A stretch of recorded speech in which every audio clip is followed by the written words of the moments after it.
할렐루야. 네, 이 수요 예배에 오신 모든 분들을 주님의 이름으로 축복합니다. 저희 다 같이 요한복음 2장 1에서 11절 말씀 한번 보도록 하겠습니다.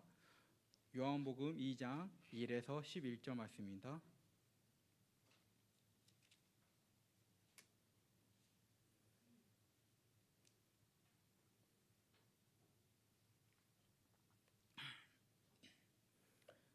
말씀이 좀 긴데요. 요한복음 2장 1에서 11절 말씀 제가 먼저 봉독하고 다 같이 한 목소리로 봉독하도록 하겠습니다.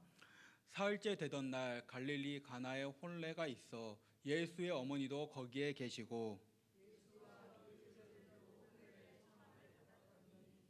포도주가 떨어진지라 예수의 어머니가 예수에게 이르되 저들에게 포도주가 없다 하니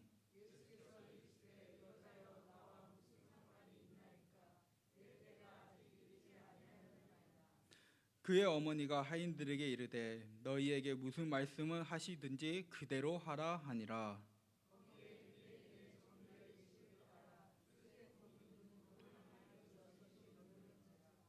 예수께서 그들에게 이르시되 항아리에 물을 채우라 하신즉 아기까지 채우니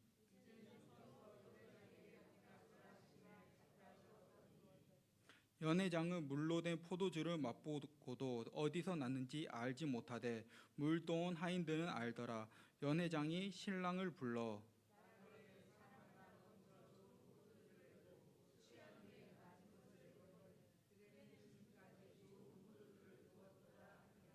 다 같이 한 목소리로 읽도록 하겠습니다. 예수께서 이 첫 표적을 갈릴리 가나에서 행하여 그의 영광을 나타내심에 제자들이 그를 믿으니라. 아멘. 이는 살아계신 하나님의 말씀입니다. 다 같이 오늘 설교 제목 한번 다 같이 읽어보도록 하겠습니다. 시작. 항아리 아기까지 채워라. 기적과 축복을 바란다면 채워야 합니다. 아멘. 사랑하는 성도 여러분, 오늘 본문에 나온 이제 가나의 혼인 잔치에 아주 큰 문제가 일어났습니다. 그 문제가 무엇입니까? 바로 포도주가 떨어진 겁니다. 그 당시에 포도주는 어떻게 보면은 이제 어떤 잔치가 있든 어떤 행사가 있든 결코 빠질 수 없는 아주 귀중한 이제 음료였습니다. 그러다 보니 이 음료가 갑자기 없어진다? 그것은 어떻게 보면 그 잔치에 있어서의 그 잔치를 주최한 주최 측에 있어서의 가장 큰 부끄러움이자 그리고 가장 큰 수치로서 여겼습니다. 이것을 좀 더 쉽게 이야기할 수 있는 것이요. 제가 모포이지 않습니까? 다들 제 고향 모포이신 거 아실 거라 믿습니다. 네, 제 고향 모포인데 모포에서 어딜 가든지 행사가 열리든지 뭐가 열리든지 항상 빠지지 않고 있어야 하는 게 무엇인지 아십니까? 네, 삭힌 홍어가 맞습니다. 이 홍어 만약에 빠진다? 그렇다면 조상부터 시작해서 온갖 욕을 다 먹는 그런 정도로 어느 곳에 잔치를 열리든 이제 안 좋은 장례식이 열리든 그 곳에서는 무조건 홍어가 준비돼야 하는데 그만큼 이 혼례 잔치에서 포도주가 떨어진다는 것은 그만큼 큰 수치이자 부끄러움이었습니다. 그런데도 불구하고 이제 이런 기쁨이 가득해 할 잔치에 순식간에 근심과 그리고 걱정거리가 되는 상황으로 갑자기 역변해지는 상황이 오늘 나오는 본문의 시작입니다. 그때 예수님의 어머니 마리아가 이 문제를 이제 예수님이 해결해 주실 것을 믿고 이제 그 문제를 가지고 예수님 앞에 나아갔습니다. 그리고 마리아는 하인들에게 너희들은 아무런 말도 없이 그냥 예수님이 하시는 말씀대로 그대로 따르라라고 당부했습니다. 잠시 후 그리고 예수님께서는 이 하인들에게 이렇게 말씀하셨습니다. 저희 요한복음 2장 7절 말씀인데요. 다 같이 읽어보도록 하겠습니다. 시작. 예수께서 그들에게 이르시되 항아리에 물을 채우라 하신즉 아기까지 채우니. 아멘. 하인들은 이제 예수님의 말씀을 듣고 물을 채우긴 했습니다. 그런데 조금 채운 것도 아니고 절반 채운 것도 아니고 어디까지 채우라 했습니까? 항아리에 아기까지 채우라 했습니다. 사랑하는 성도 여러분, 아기가 무슨 말인지 압니까? 저희 생선 아기 아닙니다. 저도 처음에 이 아기가 생선인가라고 싶었는데 그게 아니라 이 아기는 이제 항아리의 이제 가장 끝부분, 가장 이제 위에 있는 동그란 그 부분까지를 칭해서 말하는 것이 바로 아기입니다. 어떻게 보면 하인들은 이 항아리가 넘치기 직전까지 예수님의 말에 따라서 그 물을 채웠다는 것입니다. 그리고 하인들이 예수님의 말씀에 온전히 순종했을 때 그 물이 포도주로 변하는 기적이 일어났습니다. 사랑하는 성도분, 기적을 행하신 분은 하나님이십니다. 하인이 아니라 하인이 아니라 이 기적을 일으키신 분은 하나님이시고 곧 예수님이십니다. 그리고 물을 포도주로 변화시킨 능력도 바로 이 예수님의 말씀에서 비롯되었습니다. 사랑하는 성도분, 그 기적의 현장에 예수님의 말씀에 순종하여 항아리를 아기까지 채운 이 하인들, 사랑하는 성도분, 이 하인들처럼 여러분들에게 항아리가 있다면 그것을 아기까지 채우시는 역사가 있으시기 바랍니다. 하인들에게는 물을 포도주로 변할 수 있는 능력이 없습니다. 그리고 사람으로 할 수 없는 일이고 불가능한 일인데도 불구하고 이 하인들은 예수님의 말씀 따라서 그 항아리를 채우니 그 채운 거에 인한 축복과 기적을 눈앞에서 목격할 수 있었습니다. 사람이 할 수 없는 일을 주님께서 하심을 믿으시기 바랍니다. 그 은혜와 축복이 그리고 기적의 역사가 성도님들에 임하시길 주님으로 축복합니다. 그런데 우리가 말씀을 더 자세하게 살펴보면요, 제가 따로 구절 안 넣었지만 본문 6절을 보시면 돌 항아리가 6개가 놓여 있다라는 말씀이 기록되어 있습니다. 이 돌 항아리는 무엇이었냐? 그 당시 유대인들이 이제 정결 예식, 즉 음식을 먹기 전에 손을 씻는 그런 물을 담는 항아리였고, 앱테크한다는 애들 보면 네, 그런 것처럼. 그리고 여기서도 잘 나왔네요. 그리고 이 육이란 뜻이 무슨 그 유대인들한테 어떤 의미였는지 아십니까? 이런 식으로 어떻게 보면 우리의 인간적인 한계와 인간적인 생각 그리고 노력, 그런 불완전을 의미하는 그러한 숫자를 의미한 게 6이었습니다. 그런데 사랑하는 성도 여러분, 그러한 정결을 싣는 동항아리 그리고 6개밖에 없는 불길한 숫자로 의미한다고 생각하는 이 항아리 속에 하나님은 인간적인 한계를 뛰어넘어서 물을 포도주로 바꾸는 기적을 일으키신 줄 믿으시기 바랍니다. 이거는 하나님의 주권적인 은혜입니다. 하나님의 은혜와 축복을 사모하며 믿음으로 준비하시고 그리고 말씀에 순종하는 자들에게 기쁨으로 우리의 항아리를 채워주실 줄 믿으시기 바랍니다. 그렇다면 오늘 말씀을 통해서 만약 성도님들이 항아리를 채운다면 과연 어떤 항아리를 채워야 할지, 그리고 이 채우기 전에 우리가 축복과 기적을 바라신다면 어떤 항아리를 채워야 할지를 우리가 한번 6가지를 한번 짧은지는 모르겠는데요, 한번 다 같이 한번 나누어 보도록 하겠습니다. 첫 번째입니다. 다 같이 읽어보도록 하겠습니다. 시작. 기도의 항아리를 채워야 합니다. 기도의 향기를 올려드립시다. 아멘. 가나의 혼인잔치에 중대한 문제가 있었을 때 그 문제를 눈치챈 마리아는 가장 먼저 누구한테 나갔습니까? 예수님께, 바로 예수님께 앞으로 그 문제를 제일 먼저 가지고 나아갔습니다. 그리고 사랑하는 성도분, 이처럼 우리에게 문제가 생겼을 때 세상의 것을 의지하지 마시고 사람의 말에 귀 기울이지 마시고 먼저 하나님께 나아가서 기도하시는 성도님들이 되시기를 주님으로 축복합니다. 우리는 이제 문제가 생기면은 주로 많이 사람들을 찾아가고 그리고 여기저기 전화하면서 걱정하고 계산하고 상황의 방법을 찾다가 마지막으로 기도를 찾는 경우가 너무나도 많습니다. 성도분, 기도는 마지막에 최후의 수단이 아니라 최우선의 수단으로서 먼저 이루어져야 할 줄을 믿습니다. 성경에서도 이 기도를 이 기도를 향으로서 비유하는 말씀이 있는데요. 요한계시록 8장 3에서 4절 말씀. 네, 다 같이 읽어보도록 하겠습니다. 시작. 또 다른 천사가 와서 제단 곁에 서서 금 향로를 가지고 많은 향을 받았으니 이는 모든 성도의 기도와 합하여 보좌 앞 금 제단에 드리고자 함이라. 향연이 성도의 기도와 함께 천사의 손으로부터 하나님 말씀으로 올라가는지라. 아멘. 성도분, 성경에서 이 요한계시록 말고도 기도를 향으로서 비유하는 말씀이 또 있긴 합니다. 그것처럼 우리의 기도는 사라지는 것이 아닙니다. 우리의 기도는 어디에 채워지냐? 바로 금 향로, 즉 하나님께 드릴 항아리에 채워지는 줄을 믿습니다. 사랑하는 성도 여러분, 때로는 우리가 오랫동안 기도해도 아무런 변화가 없는 것처럼 보이고 응답이 너무 늦어져서 하나님이 내 기도를 듣고 계신가라고 의심할 수도 있겠지만, 사랑하는 성도 여러분, 우리의 기도는 결코 공중에서 사라지는 것이 아니라 기도의 향로에 채워지고 있고, 그리고 그 향로에 다 채워지면 그 향이 피워져 하나님께 정하신 때에 우리에게 축복을 주신 줄을 믿으시기 바랍니다. 그리고 여러분 중에 혹시 축복이 하루라도 더 빨리 받고 싶은, 기도로서 받고 싶으신 분들이 계십니까? 제가 요즘 이제 이번 주 이제 목사님께서 휴가인 중에 제가 새벽 예배의 말씀을 기도 응답을 받으려면이라는 이제 주제로 어떤 기도로 그리고 어떻게 기도하는지를 이야기하고 있는데요. 거기서 잠깐 갖고 와서 한번 보도록 하겠습니다. 첫 번째입니다. 네, 다 같이 읽어보겠습니다. 시작. 쉬지 말고 기도하시기 바랍니다. 사랑하는 성도 여러분, 데살로니가에서도 적혀 있듯이 쉬지 말고 기도하라고 말씀되어 있습니다.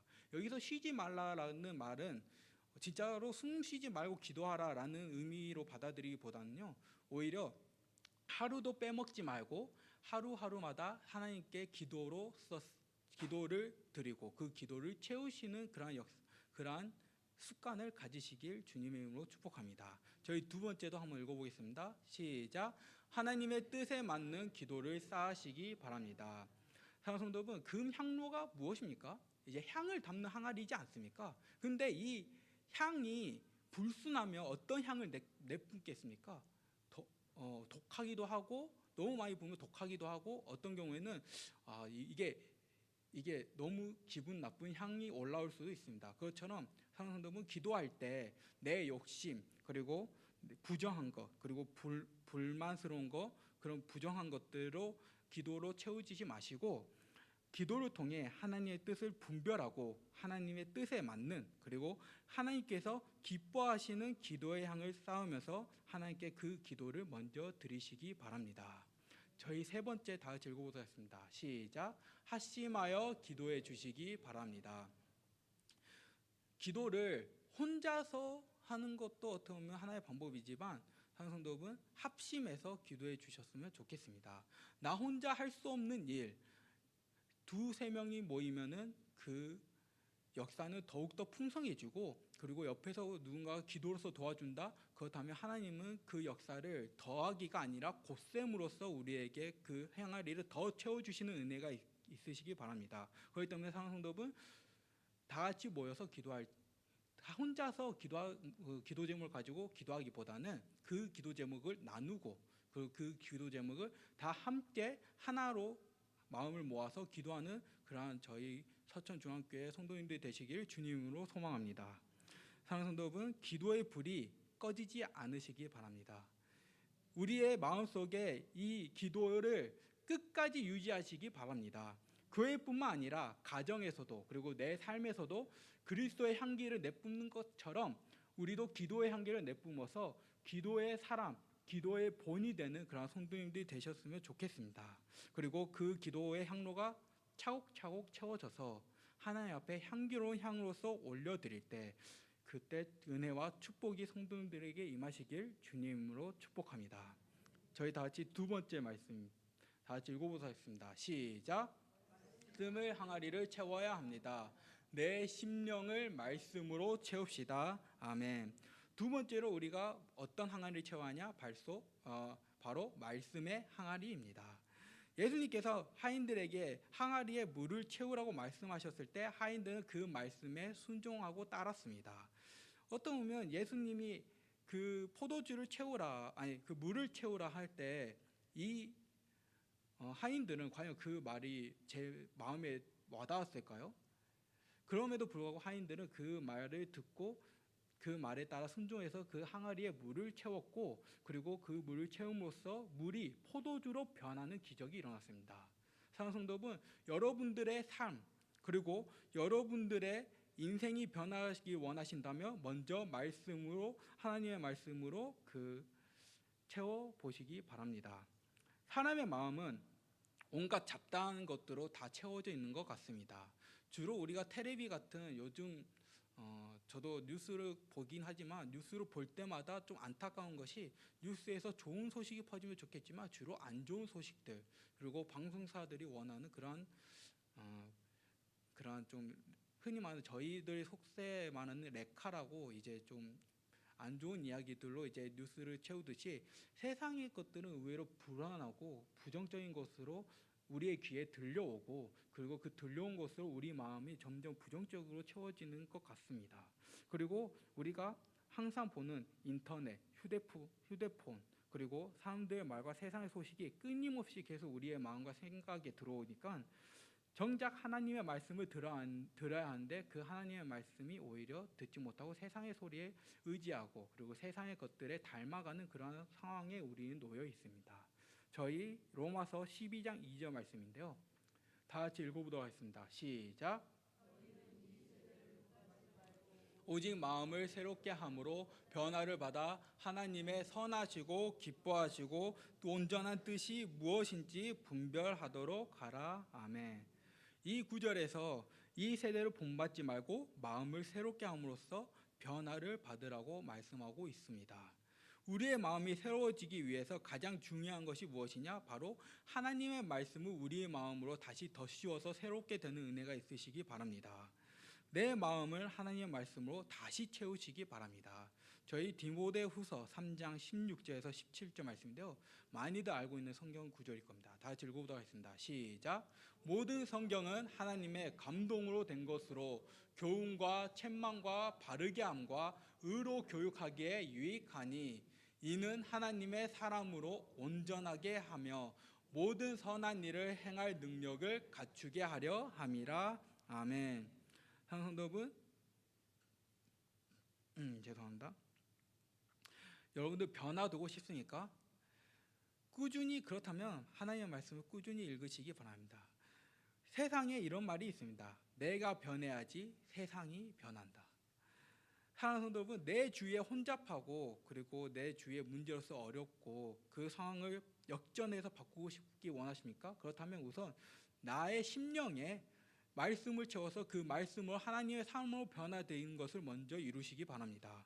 그리고 성경 인물처럼 어려움 속에서도 세상의 빛과 소금이 된 많은 믿음의 사람, 그리고 하나님의 사람으로 성장하고 싶다면 저희 다음 세대들에게만 말씀을 읽으라 하지 마시고 우리들도 꾸준히 말씀으로 나아가는 그러한 성도님들이 되시기 바랍니다. 저희 시편 19편 11절 말씀 다 같이 읽어보겠습니다. 시작. 내가 주께 범죄하지 아니하려 하여 주의 말씀을 내 마음에 두었나이다. 아멘. 성도 여러분, 마음의 말씀을 채우시기 바랍니다. 예수님께서 광야에서 마귀하고 시험 받았을 때 이런 말씀이 있었습니다. 기록되었으되라는 말씀을 하시면서 하나님의 말씀으로 그 시험을 이기시고 마귀를 물리치셨습니다.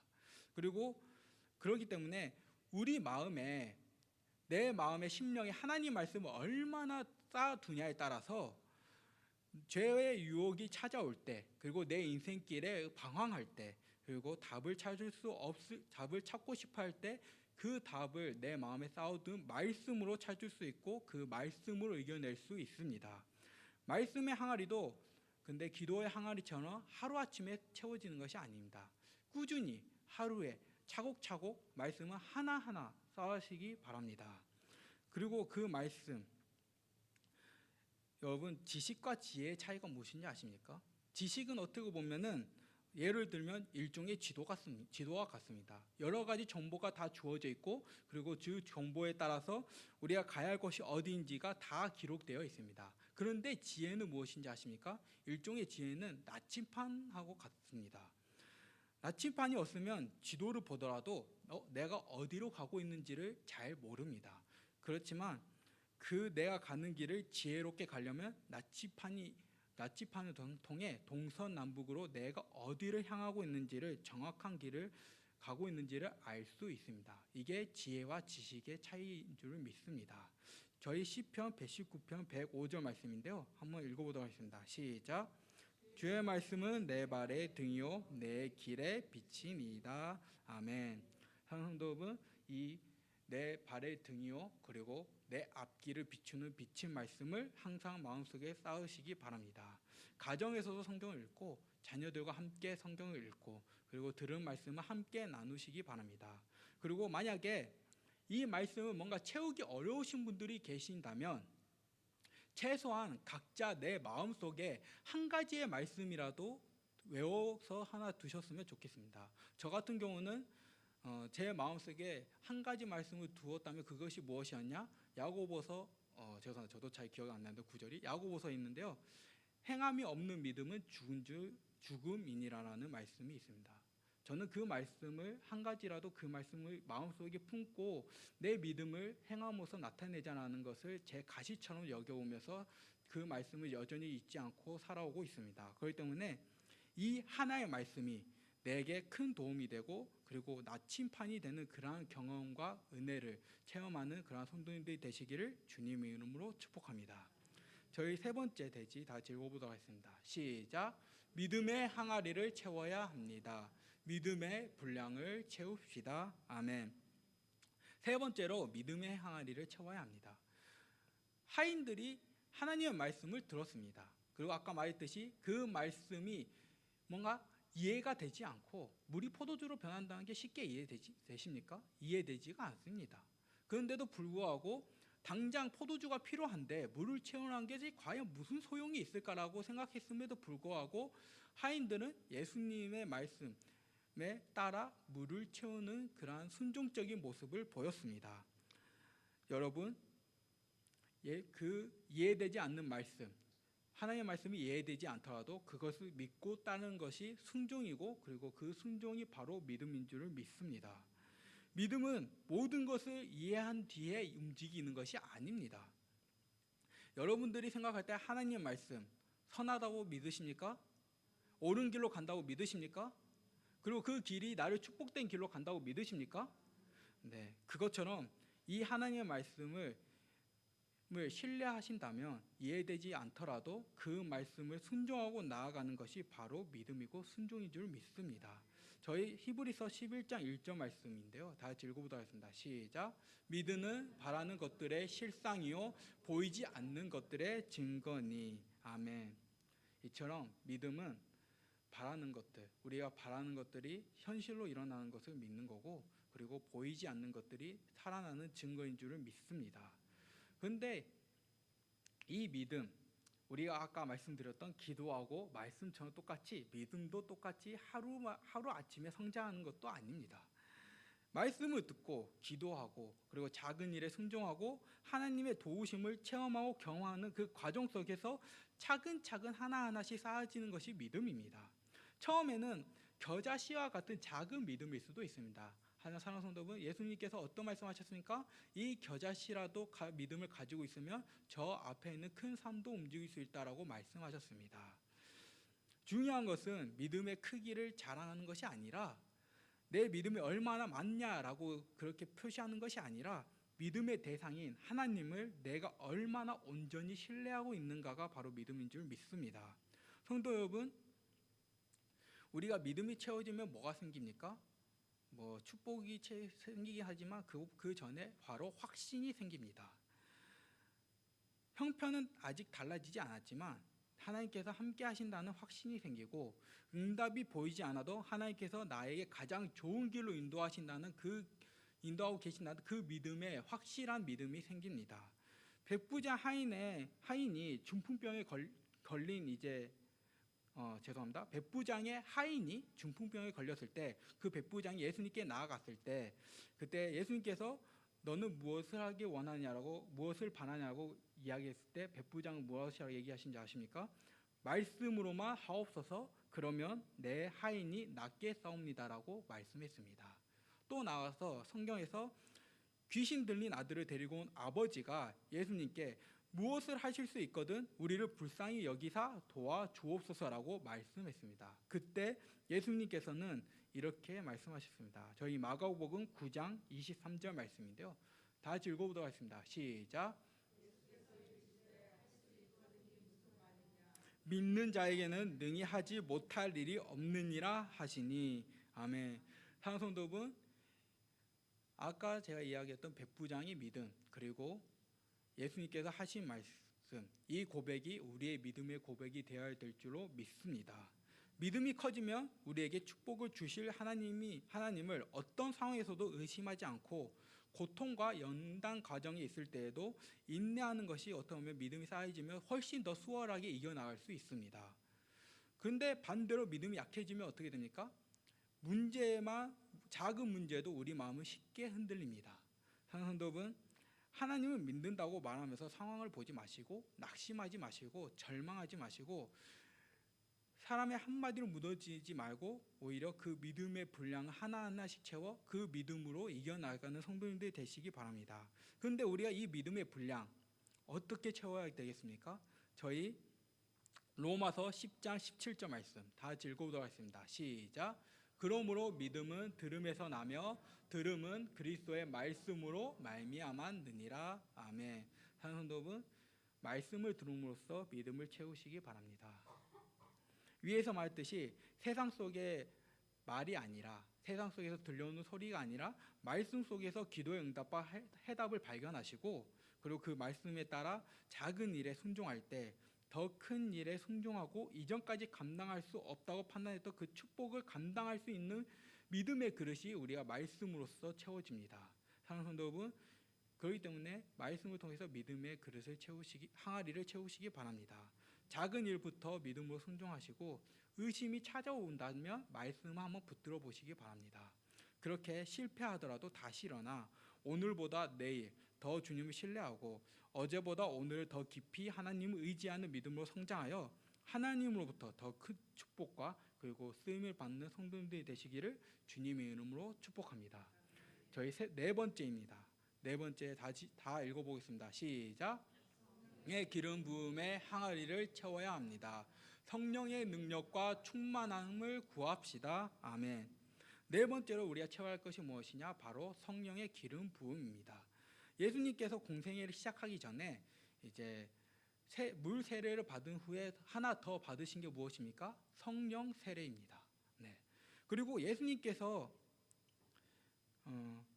성령의 능력으로 말씀을 전하시고 병든 자를 고쳤을 때 귀신 들린 자를 자유롭게 하셨던 것은 인간의 능력이 아니라 성령의 능력인 줄 믿습니다.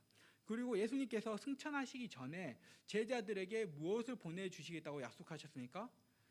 네, 보혜사 성령님을 보내주겠다고 약속하셨습니다. 우리 곁에 늘 함께하고 우리를 어떤 어려움 속에서도 위로하고 그리고 돕는 성령님을 우리에게 보내주셨습니다. 사랑하는 성도 여러분, 성령의 충만함, 성령의 기름 부음 그리고 성령의 세례를 받으시기 바랍니다. 성령께서는 우리에게 능력을 주십니다. 우리의 힘으로 할 수 없는 문제 그리고 우리의 힘으로 생각으로 계획으로서 돌파할 수 없는 그 어려운 문제와 환경 속을 이겨줄 수 있는 능력을 주시는 분은 성령님이십니다. 그렇기 때문에 우리는 그 성령을 최소한 구하고 그 문제에 한번 나아가시기 바랍니다. 저희 빌립보서 4장 13절 말씀 다 같이 읽어보도록 하겠습니다. 시작. 내게 능력 주시는 자 안에서 내가 모든 것을 할 수 있느니라. 아멘. 사랑하는 성도분, 우리는 내가 가지고 있는 힘 그리고 내가 가지고 있는 생각과 계획만으로 뭔가 문제를 해결하고자 하는 그런 습관이 있습니다. 근데 그 습관을 잠시 내려놓고 그리고 만약에 봉사하거나 하나님의 일을 하다가 낙심하고 절망하고 힘들 때 그때 성령님을 한번 구하시고 성령님이 나와 함께 하신다는 역사를 한번 체험해 보는 시간을 가지시기 바랍니다. 사랑하는 성도분, 우리의 힘으로 할 수 없는 일 성령은 충분히 행할 수 있고 이 말씀에 나오셨듯이 우리에게 능력을 주신 자 안에서 우리는 모든 것을 행할 수 있다는 믿음을 가지시기 바랍니다. 사랑하는 성도분, 성령의 항아리도 날마다 채워야 합니다. 기도도 그렇고 말씀도 그렇고 믿음도 그렇고 성령 또한 하루하루마다 힘들고 어려울 때 채우는 것이 아니라 지금부터라도 미리 하나하나씩 채우시고 비축해 두어서 모든 환난과 어려움 속에서도 형통하게 그리고 여유롭게 해결하고 이겨나가는 그러한 성도님들이 되시기를 주님의 이름으로 축복합니다. 저희 다섯 번째 항아리입니다. 다 같이 읽어보도록 하겠습니다. 시작. 연단의 항아리를 채워야 합니다. 연단을 믿음으로 통과하여 축복의 그릇이 됩시다. 아멘. 다섯 번째 채워야 할 항아리는 바로 연단의 항아리입니다. 우리는 기도와 말씀 그리고 믿음과 성령의 충만함으로 어떻게 보면 기쁨으로 구할 수 있지만 사랑하는 연단은 어떻게 보면 누구나도 다 피하고 싶은 것 중에 하나입니다. 누구도 고난을 좋아하지 않고 누구도 어려움을 좋아하지 않고 그 환난에서 빨리 벗어나고 싶어하는 마음이 있기 때문에 연단을 구하는 것, 연단 속에서 어떻게 보면 믿음을 구하는 것은 매우 어려운 일입니다. 그러나 사랑하는 성도분, 이 연단 하나님께서 우리에게 주시는 믿음의 시련은 우리를 더욱더 축복된 믿음의 그릇으로 채우는 것임을 믿으시기 바랍니다. 연단은 우리를 고통스럽게 하기 위한 과정이 아니라 불순물을 제거하고 순수하게 커다란 믿음의 그릇으로 만드는 과정입니다. 하나님의 시험을 통과하여 정금 같은 믿음으로 성장하시기를 축복합니다. 저희 베드로전서 1장 6에서 7절 말씀인데요. 다 같이 읽어보도록 하겠습니다. 시작. 그러므로 너희가 이제 여러 가지 시험으로 말미암아 잠깐 근심하게 되지 않을 수 없으나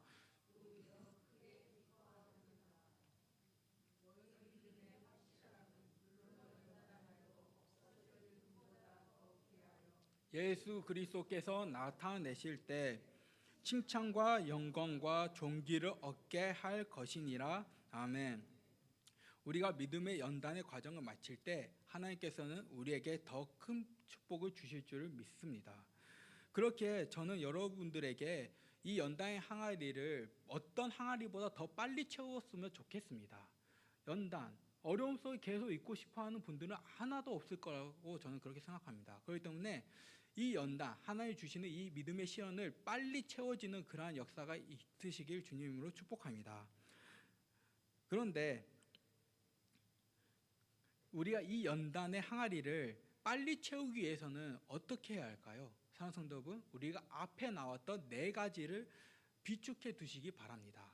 네 가지가 무엇이었습니까? 제가 말하겠습니다. 기도, 믿음, 말씀, 성령입니다.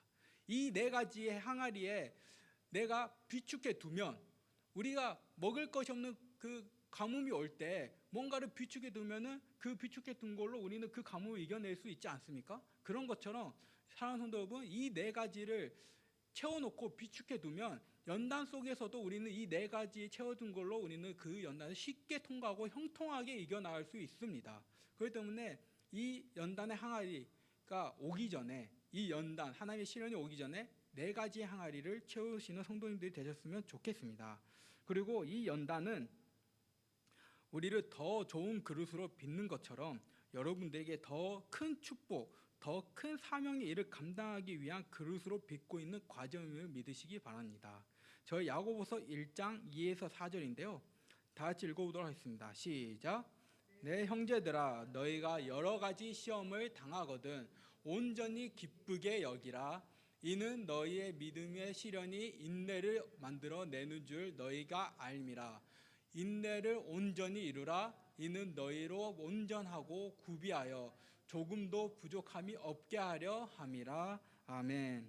사랑하는 성도 여러분, 주님의 안에서 믿음으로 인내하여 하나님께 가르치시는 것을 속히 깨닫고 믿음으로 순종하는 그런 연단의 시간이 되셨으면 좋겠습니다. 그리고 이 연단, 여러분 가운데 믿음의 시련이라고 생각하는 이 연단이 오고 있다는 것은 또 다른 의미가 무엇인지 아십니까? 그건 바로 우리에게 축복이 곧 다가오고 있다는 징조입니다. 사랑하는 성도 여러분, 이 연단을 버티고 난 뒤에 올 주님의 축복을 바라보고 그리고 인내해서 최후의 승리자가 되시는 성도님들이 되시기를 주님의 이름으로 축복합니다. 저희 여섯 번째입니다. 다 같이 읽어보도록 하겠습니다. 시작. 하나님께서 기뻐하시는 항아리를 채워야 합니다.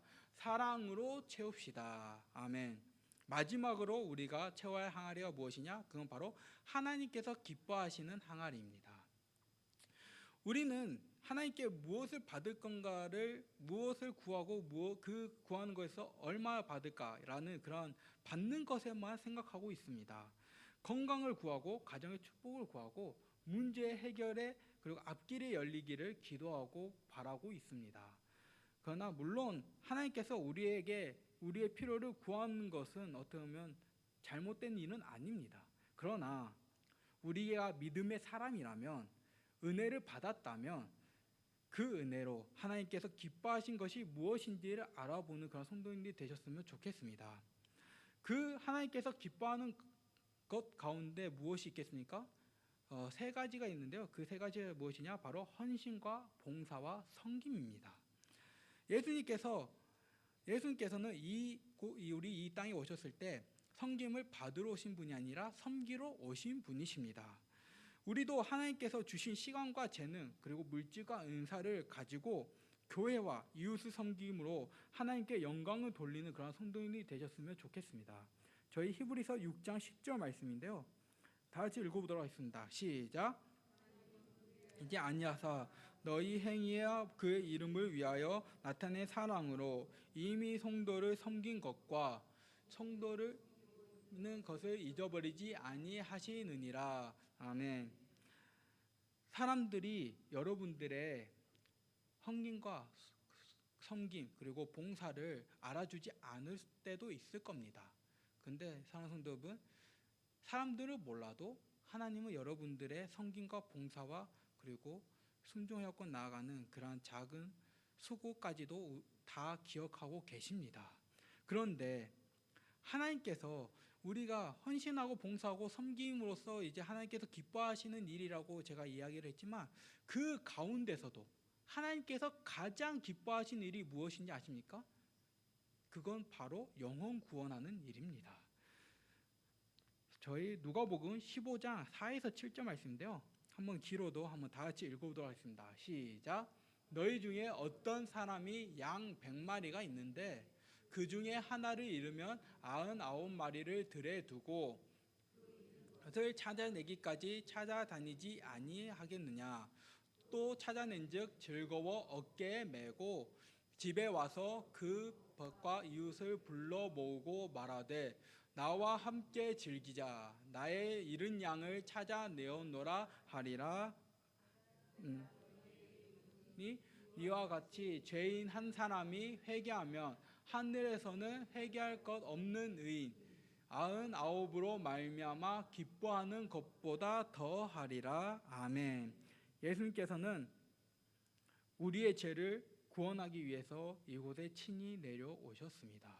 그리고 그렇게 우리는 회개하고 구원받은 우리가, 하나님 예수님의 그 대속 제물로서 우리가 구원받은 우리가 죄인 한 사람을 회개하고 하나님께 돌아오게 한다면 하나님은 그 일을 가지고 얼마나 기뻐하시겠습니까? 사랑하는 성도 여러분, 우리도 한 영혼 하나하나씩 한번 전도하면서 그 항아리를 채우는 역사가 있으시기 바랍니다. 아직 예수님을 믿지 않는 가족이 있다면 그 가족을 위해 기도하시고, 친구와 이웃에게 복음을 전하고, 믿음으로써 멀어진 사람의 손을 한번 다시 붙잡아서 우리가 누리고 있는 구원의 감격 그리고 하나님이 주시는 축복과 평안함을 같이 누릴 수 있는 그런 성도들이 되시기를 주님으로 축복합니다. 한 영혼을 위해 기도하고 한 사람에게 복음을 전하고 그리고 한 사람을 교회에 인도하는 것은 하나님이 기뻐하신 일이고, 그리고 이 모든 일에 있어서 저희가 나누었던 6가지 항아리, 믿음, 기도, 믿음, 말씀, 성령, 그리고 연단, 그리고 하나님 기뻐하신 일에 무엇으로 채워야 하는 줄 아십니까? 바로 이 모든 일을 있어서 사랑으로 채우시기 바랍니다. 저희 고린도전서 13장 3절 말씀인데요. 다 같이 읽어보도록 하겠습니다. 시작. 내가 내게 있는 모든 것으로 구제하고 또 내 몸을 불사르게 내줄지라도 사랑이 없으면 내게 아무 유익이 없느니라. 아멘. 봉사와 헌신, 섬김 그리고 영혼 구원에 사랑이 없으면 아무런 유익이 없습니다. 왜 그럴까요? 제가 아이들에게 여름 성령 캠프 때 십자가를 전하면서 예수님께서 왜 너희들의 죄를 죄를 없애기 위해서 십자가에 달리셨을까라는 그런 질문을 던졌을 때 저는 아이들에게 이렇게 답했습니다. 그 이유는 무엇이냐? 예수님께서 왜 이렇게까지 아픔과 고통을 당하면서 십자가에 매달리면서 우리를 위해서 이렇게까지 희생하셨냐? 그건 바로 우리를 너무나도 사랑하시기 때문이다. 사랑하는 성도 여러분, 하나님께서 세상을 사랑하셔서 독생자를 보내셨고, 그리고 예수님께서는 우리를 사랑하셔서 십자가에서 자신의 생명을 내어주셨습니다. 그러니 사랑하는 성도 여러분, 모든 항아리를 채우실 때 사랑으로 채우시기 바랍니다. 그 사랑으로 그 헌신을 채우고 봉사와 섬김을 채우고 무엇보다 영혼을 살리는 전도로 하나님께서 기뻐하시는 항아리를 아기까지 가득 채우시는 그런 성도들이 되시기를 주님으로 축복합니다. 말씀을 마무리하려고 합니다. 사랑하는 성도 여러분, 가나의 혼인잔치에 6가지의 돌 항아리가 있었습니다. 예수님께서는 새로운 항아리를 가져오라고 하지 않았습니다. 그곳에 있었던 돌 항아리를 하인들에게 명하여서 그 항아리에 물을 채웠고 그 물이 포도주로 되는 역사가 일어났습니다. 성도 여러분, 여러분들에게는 이미 주님 앞에 놓여져 있는 6가지 항아리가 있는 줄 믿습니다. 어떤 사람은 자신의 이 항아리가 너무 낡았다고, 너무 안 좋다고 이야기하신 분들도 있을 겁니다. 지나온 실패나 아니면 상처, 아니면 남보다 못한 능력과 힘 등으로 타인과 비교하면서 하나님께서 나보다 타인을 더 사용하실 거라고 생각하실 분들이 있지만, 그런 생각으로 인해서 내 자신을 내려놓고 항아리를 채우는 것조차도 안 하시는 분들도 계실 수 있습니다. 그러나 주님께서 찾으시는 항아리는 화려한 항아리도 아니고, 그리고 값비싼 항아리도 아닙니다. 주님은 말씀에 순종하여 내 자신이 쌓아온 정성과 노력으로 말씀에 순종하여 내어드리는 항아리를 원하시는 분이신 줄을 믿습니다. 또한 어떤 분들은 또 그 항아리가 너무 비어있다고 또 포기하시는 분들도 있습니다. 그러지 않습니까? 이제 막 시작하는 분들, 다른 사람들 보면 채워져 있는 것을 보면 부러워하면서 그것을 시기 질투하면서 내가 지금부터 채우면 저기까지 갈 수 있을까라는 의심을 품고 있지만, 사랑하는 성도분, 비어있다는 것은 무엇이냐? 그것은 곧 채워질 수 있다는 은혜가 있다는 것입니다. 그리고 또 나아가서 그 비어있는 것은 또 하나 무엇을 의미합니까? 부족하다는 것을 의미하지만, 그 부족함이 있다는 것을 무엇을 또 의미하는지 아십니까? 그건 바로 부족하기 때문에 하나님의 은혜를 구해야 한다는 깨닫는 은혜가 있다는 것입니다.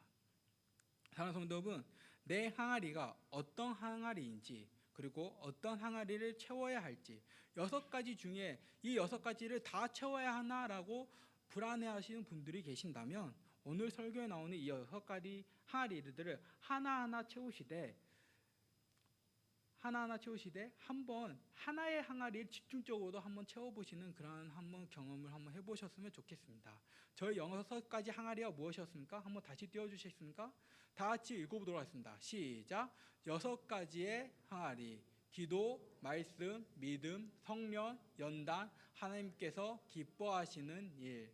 아멘.